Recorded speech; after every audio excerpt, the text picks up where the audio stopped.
కుల వివక్ష కేసుల్లో కుల ప్రస్తావన ఉండదు. ఎవరితోనో ఏదో గొడవ పడితే అతను గనక ఎస్సీ అయ్యుంటే, అది తెలియకపోయినా సరే, అతను కులం పేరుతోనే తుట్టాడని కేసులు పెట్టిన సందర్భాలు అనేకం. అక్కడ ఆ చట్టం దుర్వినియోగం అవుతోందని అనేక మార్గదర్శకాలు సుప్రీంకోర్టు జారీ చేసింది. అట్లాగే వరకట్నం. వరకట్నం అనేటటువంటిది పెళ్ళికి ముందు తీసుకోవడం నేరం.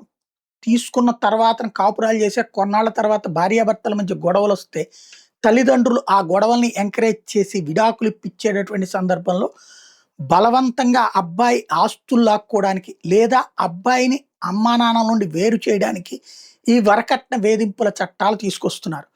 అమ్మాయికి అండగా నిలబడుతూ అబ్బాయిని ఆహ్, ఆహ్, ఆ అత్తవారింటి నుంచి లాక్కు రావడానికి జరుగుతున్నటువంటి ప్రయత్నాలలో వరకట్న వేధింపుల చట్టం పెట్టి నువ్వు జైలుకెళ్తావు, మా అమ్మాయితో కాపురానికి వేరు కాపురం పెడతావా? ఇది ఒక యాస్పెక్ట్. లేదంటే గనక ఆహ్, డబ్బులు లాక్కోవడానికి అబ్బాయి ఆస్తిని, లేదా అబ్బాయి అమ్మానాన్నల ఆస్తిని వీళ్ళ పేరున రాయించడానికి జరుగుతున్న కుట్రలు అనేక నడుస్తున్నాయి. ఇలాంటి సందర్భంలో ఎదిరించి నిలబడుతున్నటువంటి వాళ్ళ మీద వరకట్న వేధింపుల కేసులు పెడుతుంటే, చివరికి ఆ కేసులలో డబ్బులకే లొంగుతున్నారో లేకపోతే మరేదో తెలియదు.